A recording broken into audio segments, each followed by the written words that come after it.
Hey everyone, this is the Black Manga Critic here with another video for Watching Wednesdays. Now, basically this is going to be a quick review of Made in Abyss Episode 4. Remember, like, comment, and subscribe. If you want to be notified for more content, hit that notification bell button if you also want to be notified for more content, because YouTube's kind of funky, so if you don't hit that bell button, you won't be notified. And if you're not notified, you probably won't watch the video. So, hit that bell button. Also, find me on Twitter, follow me on Twitter. If you want to be notified for more content, if you want to be made more aware of reviews that I'm putting out, or if you just want to have a good time and tweet and chat and retweet things and all the good stuff that you can do on Twitter, I'm always on Twitter. So find me there and follow me there. Also find me and like the page on Facebook. I'm not on the page as much just because I'm still trying to get used to, sort of figuring out what I should do with the Facebook page. But I think for now, I'm probably just going to try to set up like conversational setups where we do chats and things of that nature. So, be on the lookout for me on Facebook as well. Like the page on Facebook, just so it's more, well known and that more people come and so we can have more conversations. So really, I want to get into the pacing of Made in Abyss Episode 4. And really, in general, I think the pacing has been very, very fast.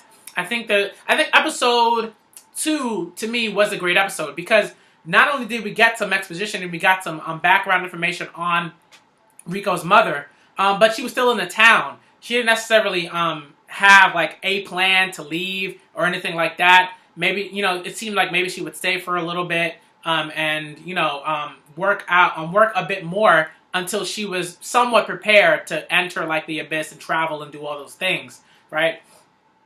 But in episode 3 and 4, very quickly we just move through like stuff. It's like, okay, episode 3, we're supposed to like have some sort of emotional attachment to characters like Nat because we've only seen them for like 2 episodes. Like, it's stuff like that that's kind of ridiculous. Like, I don't like the pacing is moving too fast. We don't really get any exposition on characters like that, like Nat, right? And at episode 4, they've already reached the second level of the abyss. I mean, it seems like if we're going to try to explain that, Reg would be the explanation because Reg seems to be able to easily traverse the abyss with no problem. And Rico's clearly having a hard time of it. Even though she puts on a tough front and she's moving and she's excited and blah, blah, blah, she seems to be having a really hard time traversing the abyss. But even with Reg's like, sort of preternatural abilities, right? It's really supernatural abilities, right? It's odd. Like, I mean, like, unless he's gonna like carry, Rico the whole way through the second level or something like that. Like, it seems like they're gonna be in the second level for a while. What would be interesting to me would be to see the pacing slow down quite a bit so that we get them in the second level for a while. Because at least that would make sense to me to say like, okay, the second level is significantly harder than the first level. Because the first level seems to be like it was whatever. Like it's a whatever level. Like, oh, the first level is supposed to be, even like for like people who were sort of traversing, like it should be somewhat, difficult or whatever. But this was easy. They went through it relatively quickly. So I'm hoping that they slow the pace down a bit and that, one, we get some exposition. When we do meet characters, like I believe her name is Ozin or Odin or something like that. Like, when we do meet characters like that, like the White Whistle, that we get some time with these characters so that, we can feel some sort of emotional attachment to them so that, we care about the actions that they commit, things that happen to them, things of that nature. So hopefully the pace slows down. And also in relation to the pacing, it seems like there's a way in which the environment that the kids are in, at least at the from the sort of onset, right? This orphanage, the town, things of that nature. It seems like they don't particularly care about the kids. It almost reads like a Victorian novel. If you ever read a Victorian novel, right, one of those big-ass 19th century long texts, like something like David Copperfield, something like that, these adults do not care about the kids. Outside of maybe being like legally like culpable or something like that. But even then, at that time, like adults weren't particularly legally culpable for the children.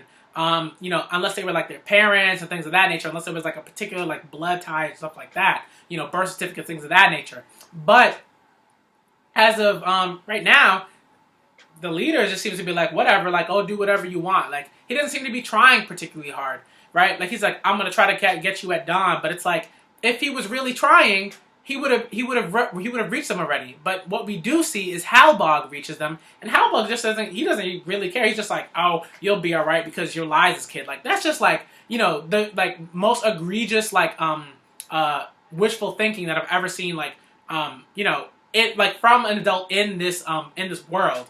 It's just a ridiculous thing. It's like you know what Liza went through. You know what other people have gone through. You know what you yourself have gone through as a black whistle. Right? And you want the 12-year-old child to like go through, and you want Reg to protect her, and Reg is also relatively young, right, mentally. So it just seems kind of ridiculous. Like these adults do not care. And you can't convince me that these adults really, really care, you know, enough to save these kids, to train them, to you know, to get them to a point where they can traverse the abyss, you know, relatively safely, right? Because I get that you can't traverse the abyss relatively safely, no matter what you do. But it just seems like they don't care. It's like what's going on, you know? Stuff like that just like bothers me. Everything has been a bit too easy for them, and as a result, the pacing is moving very, very fast. Now I've heard that some manga readers have complained about the slow pace of the anime, but as an anime only reader, to me, it's moving very fast. And if it's already moving very fast in the anime, then you know, to you, like at least to me, the manga is probably going to move very, very, very, very fast, right? Like at a like rapid pace. So for manga fans, my question to you is, what's the sort of you know, breakdown of like the chapters? Like, is it like 40 something pages? You know, like a monthly sort of like a monthly kind of chapter, like you know, thing that gets put out. Is it weekly? You know, things of that nature. Like, I want to know, like, how, like, what's like the setup? Like, what's the setup of the serialization of the manga? You know, so just let me know that in the comment section below. Like I said, like, I'm not gonna stop watching the show or anything like that. This is just my critique of it. You know, it doesn't mean that I think like Made in Abyss is a garbage show or anything like that, or I'm not gonna watch it or anything like that. I'm just like, you know, giving you like my thoughts on how certain things are constructed and things of that nature. And it's not to say like, I'm not saying like that the writer of the mangaka is a terrible like storyteller or anything like that. I'm just saying like the anime is moving very quickly, and I just kind of wish that it would slow down a bit, because like I think we need a bit more you know, narrative in terms of like certain characters being developed before, you know, you can expect us as viewers to feel some sort of emotional attachment to particular characters who, you know, who haven't gotten much development at all. So that's just how I feel about the pacing. So yeah, this is basically my review of Made in Abyss episode 4. Like I said, I'm only going to talk about 1 or 2 things per video, because like I don't want the videos to be particularly long. So if you want the videos to be longer, you know, you could find me on Twitter, follow me on Twitter, tweet, retweet, do all that stuff, talk to me. Find me on Facebook, like the page, comment on the Facebook page, and of course, like, comment, and subscribe, and click that notification bell. If you want to, you know, tell me about more content, things that you want me to talk about, whether you want the videos to be a bit longer. And this is a Black Manga Critic with a review for you of Made in Abyss episode 4, and I'm out.